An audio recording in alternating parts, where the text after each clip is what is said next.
साथियों, आज हम देखने जा रहे हैं प्री बोर्ड 2025 विषय अर्थशास्त्र कला एवं वाणिज्य समूह के ऑब्जेक्टिव के क्वेश्चन का सॉल्यूशन, जिसमें आपका पहला क्वेश्चन है सही विकल्प चुनकर लिखिए। सभी आर्थिक समस्याओं का प्रमुख कारण है, तो आपका आंसर आएगा साधनों की दुर्लभता। यह आपका फाइनल आंसर है।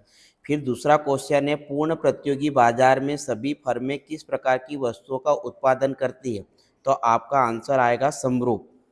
दिए गए रेखा चित्र प्रदर्शित करता है। तीसरा क्वेश्चन है आपका, तो यहाँ पर दे रखा है पूर्णतः लोचदार पूर्ति, पूर्णतः बेलोचदार पूर्ति और लोचदार पूर्ति, तो आपका आंसर आ जाएगा ब, थर्ड का ब। अब हम देखने जा रहे हैं क्वेश्चन नंबर 4।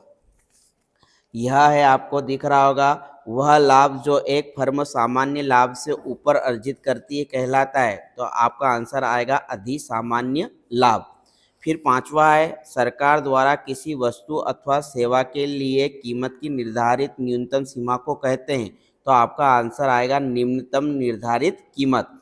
फिर आपका छठा क्वेश्चन है बाजार में वस्तु की कीमत उस बिंदु पर निर्धारित होती है जहां वस्तु की मांग बराबर क्या आएगा, वस्तु की पूर्ति। इस तरह से हमने पहले क्वेश्चन के 6 ऑब्जेक्टिव का क्या कर लिया, सॉल्यूशन कर लिया। यदि आपने अभी तक हमारे चैनल को सब्सक्राइब नहीं किया है तो कर लीजिए, क्योंकि अब हम आपकी हर एग्ज़ाम के पेपर का सॉल्यूशन कराएंगे वार्षिक परीक्षा तक। अभी हम प्री बोर्ड का करा रहे हैं, इसके बाद हम वार्षिक परीक्षा का भी आपका सॉल्यूशन कराएंगे।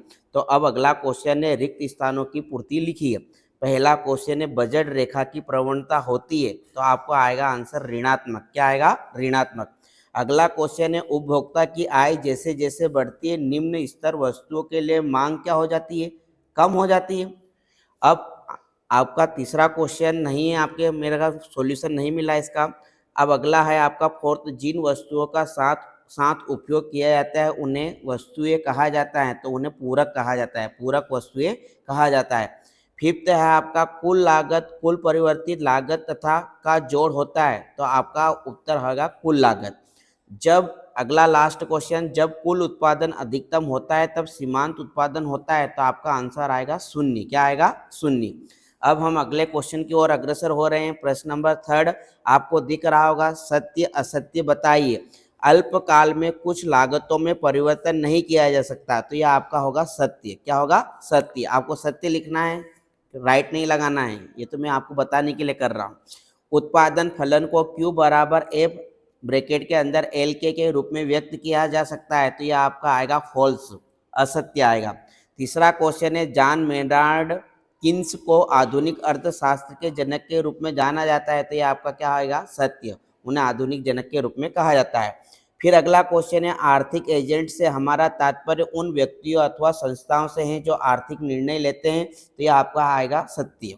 फिर नल से प्रति मिनट जितना पानी हौज से भरा जाता है यह स्टॉक संकल्पना है, तो यह भी आपका क्या हो जाएगा, कथन सत्य।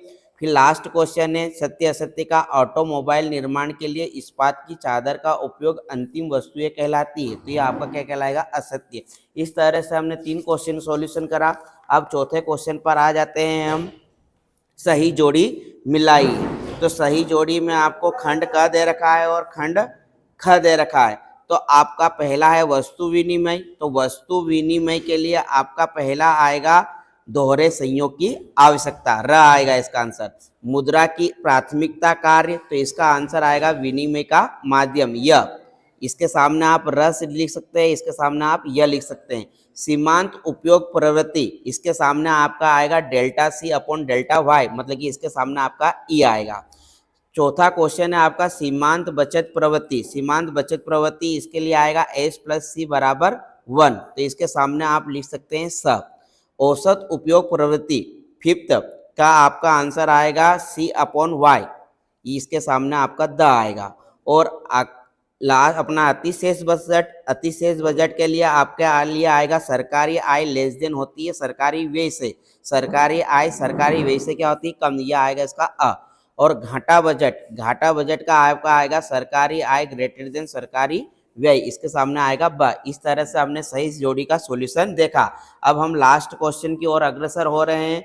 दोस्तों, अभी तक हमारे चैनल को लाइक नहीं किया है तो कर दीजिएगा, क्योंकि हम इसी तरह के आपको वीडियो लेकर आएंगे, हर पेपर का सॉल्यूशन लेकर आएंगे। एक वाक्य में उत्तर दीजिए, स्थिर विनिमय दर अवस्था का सार क्या था? तो इसका आंसर आएगा जो एक निश्चित स्तर पर रहती है। फिर आपका अगला क्वेश्चन है, लोचपूर्ण विनिमय दर का निर्धारण कौन करता है? तो यह करती है आरबीआई, भारत की केंद्रीय बैंक। व्यापार संतुलन में कौन सी मदें शामिल होती है? तो इसमें आएगा आपका दृश्य मदें। क्या आएगा? दृश्य मदें। फिर अगला क्वेश्चन है, राजस्व घाटा का सूत्र लिखिए। तो राजस्व घाटा का सूत्र है, राजस्व घाटा बराबर राजस्व प्राप्तियां माइनस राजस्व व्यय। फिर आपका अगला क्वेश्चन है, उपयोग फलन क्या है? तो यहाँ पर आएगा आय और उपभोग के बीच संबंध को बताने वाला एक आर्थिक सूत्र आपका क्या कहलाएगा? उपयोग फलन। फिर आपका अगला क्वेश्चन है, निवेश क्या है? तो निवेश क्या है? वास्तविक पूंजी निर्माण के लिए खर्च किया जाना, यह आपका इसका आंसर आएगा। फिर अगला क्वेश्चन है, सातवां पूर्ण रोजगार किसे कहते हैं? तो सभी संसाधनों का इस्तेमाल किया जाता है, उसे हम क्या बोलेंगे? पूर्ण रोजगार। इस तरह से हमने आपके कक्षा 12वीं के अर्थशास्त्र का पेपर का सॉल्यूशन किया। यदि आपको यह वीडियो पसंद आया है तो इसे लाइक और शेयर जरूर करें। आपको यदि डिमांड होगी तो हम इसका पूर्ण सॉल्यूशन भी आपके कराएंगे हमारे चैनल पर। धन्यवाद। जय हिंद, जय भारत। मिलते हैं कल के पेपर के सॉल्यूशन के साथ। जय हिंद।